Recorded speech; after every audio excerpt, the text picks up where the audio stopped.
ಬಗ್ಗೆ ಸ್ವಲ್ಪ ಹೇಳಿ. ಒಂದು ಅರ್ಚಕರ ಕುಟುಂಬಸ್ಥನೇ ಇವರು ಮೋಹನ್ ಜೋಶಿ. ಈಗ ಅವರ ಒಂದು ಅರ್ಚಕ ಇದರಲ್ಲಿ ನಡೀತಾ ಇದೆ ಪೂಜೆ 6 ತಿಂಗಳ ಕಾಲ. ಹಾಗೆ ಈ ದೇವಸ್ಥಾನ ಅಂತ ಹೇಳುವಂಥದ್ದು ಅನಂತ ಪದ್ಮನಾಭ ದೇವಸ್ಥಾನ ಭಾರಿ ಒಂದು 1,000 ವರ್ಷ ಹೇಳ್ತಾರೆ, 8 ವರ್ಷಗಳ ಹಿಂದಿನ ಒಂದು ಇದೆ, ಅದಕ್ಕೆ ಕಥೆ ಇದೆ ಅಂತ ಹೇಳುವಂಥದ್ದು. ಹಾಗೆ ವಿಜಯನಗರ ಸಾಮ್ರಾಜ್ಯ ಅಂತ ಹೇಳಿರುವುದು ಆಗಿನ ಕಾಲದಲ್ಲಿ. ಈಗ ಹಂಪೆಗೆ ಹೋದರೂ ಕೂಡ ಹಂಪೆಯಲ್ಲಿ ಅವರ ಪುಸ್ತಕದಲ್ಲಿ ನಮ್ಮ ಹೆಬ್ಬರಿಯ ವಿಜಯನಗರ ಸಾಮ್ರಾಜ್ಯದ ಎಲ್ಲ ಹೆಸರು ನಮ್ಮ ಹೆಬ್ಬರಿ ಬರುತ್ತೆ. ಯಾಕೆ ಅಂತ ಹೇಳಿದರೆ ಆಗಿನ ಕಾಲದಲ್ಲಿ ರಾಜರ ಮನೆತನಗಳಿದ್ದಾಗ ಅವೊಬ್ಬೇ ರಾಜ ಅಂತ ಹೇಳೋ ಬಂದು ಇಲ್ಲಿ ಹೆಬ್ಬರಿ ಎದುರಿನಲ್ಲಿ ಒಂದು ಕೆರೆ ಇದೆ ಭಾರಿ ದೊಡ್ಡ. ಬಂದ ಭಕ್ತಾದಿಗಳು ಕೆರೆಯಲ್ಲಿ ಸ್ವಚ್ಛ ಮಾಡಿಕೊಂಡು ಬರ್ತಾ ಇದ್ರು. ಆ ಕೆರೆಯಲ್ಲಿ ಏನಾಯ್ತಿದ್ದಕ್ಕಿದ್ದ ಆ ರಾಜನಿಗೆ ಇಲ್ಲಿ ಇದನ್ನು ಚಿನ್ನವನ್ನು ಬೇಕಾದಷ್ಟು ವಜ್ರ ವೈಡೂರುಗಳು ಇದೆ ಅಂತ ಹೇಳೋದಕ್ಕೆ ಅವನ ಮೇಲೆ ಬಿದ್ದಾಗ ಅವನು ಬರ್ತಾನೆಂಬ ಹೆದರಿಕೆಯಿಂದ ಎಲ್ಲರೂ ಒಂದು ತಗೊಂಡೋಗೊಂದು ಇದರಲ್ಲಿ ತುಂಬಿಸಿ ಡೋಲ್ ಒಂದು ಬೇರಿಯಲ್ಲಿ ತುಂಬಿಸಿ ಅದನ್ನ ನೀರಿನಲ್ಲಿ ಹಾಕಿಟ್ರು. ಅದಕ್ಕೆ ಹಿರಿದಾದ ಹೆಬ್ಬೇರಿ ಅಂತ ಇತ್ತು ಹೆಸರು. ಕಡೆ ಹೆಬ್ಬರಿ ಅಂತ ಆಯ್ತು ಒಂದು ವಿಚಾರ. ಎರಡದಾಗಿ ಏನಂತ ಹೇಳಿದ್ರೆ ಇದಕ್ಕೆ ಹಿಂದಿನ ದಿನಗಳಲ್ಲಿ ಭಾರಿ ಜನ ಬಂದು ಹೋಗಿದ್ದಾರೆ ಇದ್ರ ಬಗ್ಗೆ ಅನ್ವೇಷಣೆ ಮಾಡೋದು. ಅದರಲ್ಲಿ ಒಬ್ಬರು ದಿವಂಗತ ಗುರುರಾಜ್ ಭಟ್ ಅಂತ, ನಿಮಗೆ ಉಡುಪಿಯಲ್ಲಿ DPC ಕೇಳಿರ್ಬೋದು, ಅದರ ಪ್ರಿನ್ಸಿಪಾಲ್ ಆಗಿ ಅವರು ಬಂದು ಫಸ್ಟ್ ಇದನ್ನು ಶ್ರೀನಿವಾಸ ದೇವರು ಅಂತ ಹೇಳುವಂಥದ್ದು ಅಂತ ಹೇಳಿದ್ರು. ಆದರೆ ನಮಗಿಲ್ಲಿ ಶಿಲಾನ್ಯಾಸ ಇದೆ. ಆ ಶಿಲಾನ್ಯಾಸ ನೋಡುವಾಗ ಅನಂತ ದೇವರು ಅಂತೇಳಿ ಬಂತು, ನಮಗೆ ದೇವರ ಹೆಸರು ಬಂತು. ಸೊ ಅನಂತದ ಪದ್ಮನಾಭ ಅಂತ ಹೇಳಿ ಅನಂತದ.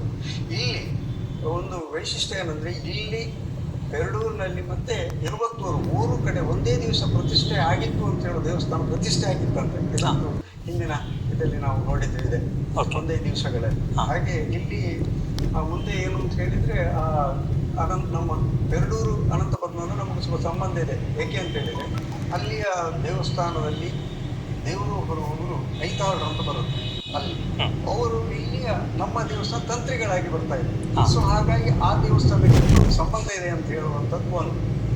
ಇನ್ನು ನೀವು ಸ್ವಲ್ಪ ನಾವು ಹಿಂದಕ್ಕೆ ಹೋದರೆ ಸಾಧಾರಣ ನಮಗೆ ತಿಳಿದಾಗ ಒಂದು 280-300 ವರ್ಷಗಳ ಈಚೆಗೆ ಆಗ ಒಂದು ಬ್ರಾಹ್ಮಣರು ಇರಲಿಲ್ಲಂತೆ. ಅದರ ಮೇಲೆ ಆ ಒಂದು ಬ್ರಾಹ್ಮಣ ಕುಟುಂಬವನ್ನು ತಂದು ಹಾಕಿದ್ರಂತೆ.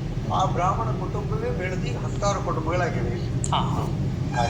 ಮುಂದೆ ಇದಕ್ಕೆ ಈ ಒಂದು ದೇವಸ್ಥಾನಕ್ಕೆ ನಮ್ಮ ಇಲ್ಲಿಯ ಒಂದು ಬೀಡು ಅಂತ ಇದೆ, ಬೀಡು ಬಲ್ಲಾಳರು ಅಂತ, ಅವರೆಲ್ಲ ಇಲ್ಲಿಯ ಒಂದು ಆಡಳಿತವನ್ನು ನಡೆಸ್ತಾ ಇದ್ರಂತೆ ಇದನ್ನು. ಅದೊಂದು ಅತಿಥಿ ಇದೆ.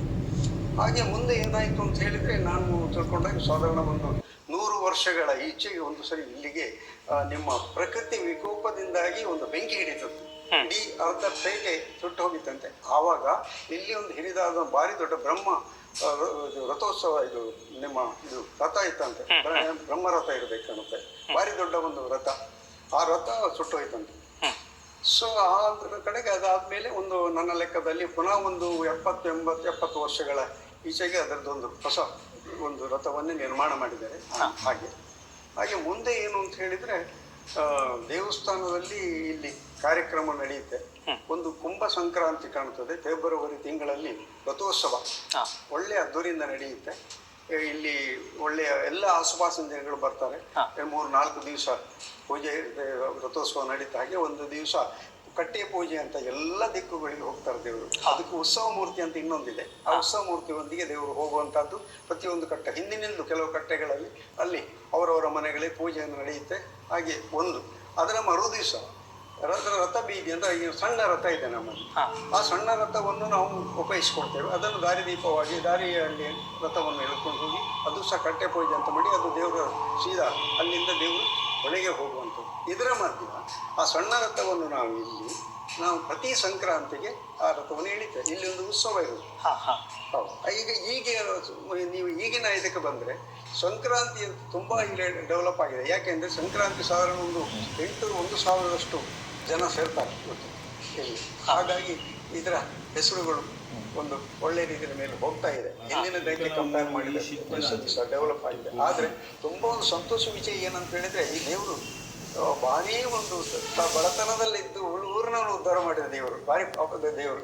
ನಿಜವಾಗಿ ನಾವು ಖುಷಿ ಪಡ್ಬೇಕಾದ್ದು. ಯಾಕಂದ್ರೆ ಎಲ್ಲರೂ ವೆಲ್ ಸೆಟಲ್ಡ್ ಆಗಿದ್ದಾರೆ ಹೆಬ್ಬರಿಗೆ, ಯಾರಿಗೂ ಕಮ್ಮಿ ಇಲ್ಲ.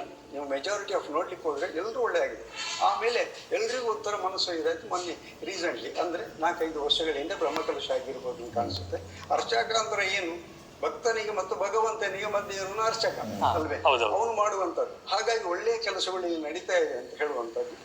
ಕಡೆಗೆ ತುಳಸಿ ಅರ್ಚನೆ ಅಂತೇಳಿ ಶ್ರಾವಣ ಮಾಸದಲ್ಲಿ ಬರುತ್ತೆ. ತುಳಸಿ ಅರ್ಚನೆ ಮಾಡಿದ್ವಿ, ಸ್ಲೋಲಿ ಜನಪ್ರಿಯತೆ. ಈಗ ತುಳಸಿ ಅರ್ಚನೆ ಕೂಡ ಉತ್ಸವದಾಗಿ ಆಗಿದೆ. ತುಳಸಿ ಅರ್ಚನೆ ನಾವು ಏನ್ ಮಾಡ್ತೇವೆ ಅಂತ ಹೇಳಿದ್ರೆ, ನಾವು ಮೈಸೂರಿಂದ ಒಂದು ಪ್ರವಚನಕ್ಕೆ ಒಬ್ಬ ವಿಜಯೇಂದ್ರಾಚಾರ್ಯ ಅಂತ ಒಬ್ಬರು ಬರ್ತಾರೆ ಪ್ರತಿ ವರ್ಷವೂ ಕೂಡ. ಅದು ಸಾಧಾರಣ 1 ವಾರ ನಡೀತದೆ. ಪ್ರತಿದಿನ ಇಲ್ಲಿ ಜಾತಿ ಮತಗಳಿಲ್ಲದೆ ಎಲ್ಲರೂ ಸೇರ್ತಾರೆ. 100 ಜನ ಬಂದವರು 2 ಗಂಟೆಗಳ ಕಾಲ ಒಂದ್ಸರಿ ಕೂತ್ರೆ ಮತ್ತೆ ಹೇಳುವುದಿಲ್ಲ. ಅಷ್ಟು ಚಂದದ ಒಂದು ಪ್ರವಚನ. ರಾಮಾಯಣ ಇರ್ಬೋದು, ಭಾಗವತ ಇರ್ಬೋದು, ಅಥವಾ ಮಹಾಭಾರತದ ಬಗ್ಗೆ ಇರ್ಬೋದು, ಎಲ್ಲ ಅಷ್ಟು ದಿವಸಗಳ ಕಾಲ ನಡೆದು ಕೊನೆಯ ದಿವಸ ವಿಜೃಂಭಣೆಯ ಒಂದು ತುಳಸಿ ಪೂಜೆ ನಡೆಯುತ್ತೆ. ಎಲ್ಲ ಜನಗಳಿಗೂ ಭೋಜನದ ವ್ಯವಸ್ಥೆ ಎಲ್ಲ ಮಾಡ್ತೇವೆ. ಒಳ್ಳೆ ಅದ್ದೂರಿ ನಡೆಯುವಂಥ ಅದೊಂದು ಕಾರ್ಯಕ್ರಮ.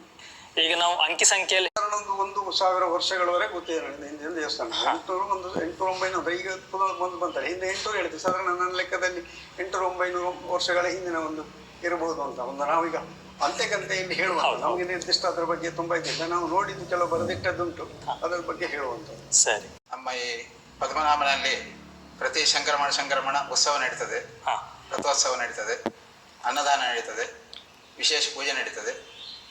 ಸಿಂಹ ಮಾಸದಲ್ಲಿ 1 ತಿಂಗಳು ಸೋಣಾರತಿ ಅಂತ ಅದನ್ನು ಮಾಡ್ತೇವೆ. ಕಾರ್ತಿಕ ಮಾಸದಲ್ಲಿ ದೀಪಾರಾಧನೆ ನಡೀತದೆ. ಹಾಗೆ ಶ್ರಾವಣ ಮಾಸದ ಅಮಾವಾಸ್ಯೆ ದಿವಸ ತುಳಸಿ ಅರ್ಚನೆ ನಡೀತಾ ಇದೆ ಪ್ರತಿ ವರ್ಷ. ಅದರ ಮೇಲೆ ಈಗ ಪ್ರಕೃತ ಈಗ ಈ ಅನಂತ ಪದ್ಮನಾಭನಿಗೆ ಬಾಳೆಹಣ್ಣು ಬಹಳ ವಿಶೇಷ, ಕದಳಿ ಪ್ರಿಯ. ಅವನು ಒಂದು ಸಣ್ಣ ಸೇವೆ ಕೊಟ್ಟರು ಕೂಡ ಅನಂತ ಫಲವನ್ನು ಕೊಡ್ತಾನೆ. ಹಾಗೆ ಈಗ ಈ ಪದ್ಮನಾಭನಲ್ಲಿ ಬಾಳೆಹಣ್ಣು ಬಹಳ ವಿಶೇಷ.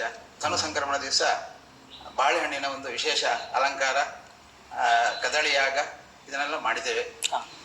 ಈಗ ಇನ್ನು ಪ್ರತಿ ವರ್ಷ ಅದೇ ನಡಿಬೇಕಂತ ಹೇಳಿ ನಮ್ಮ ಭಕ್ತರ, ವ್ಯವಸ್ಥಾಪನಾ ಸಮಿತಿಯ ಅರ್ಚಕರ ಎಲ್ಲ ಒಂದು ಅಭಿಪ್ರಾಯ ಉಂಟು.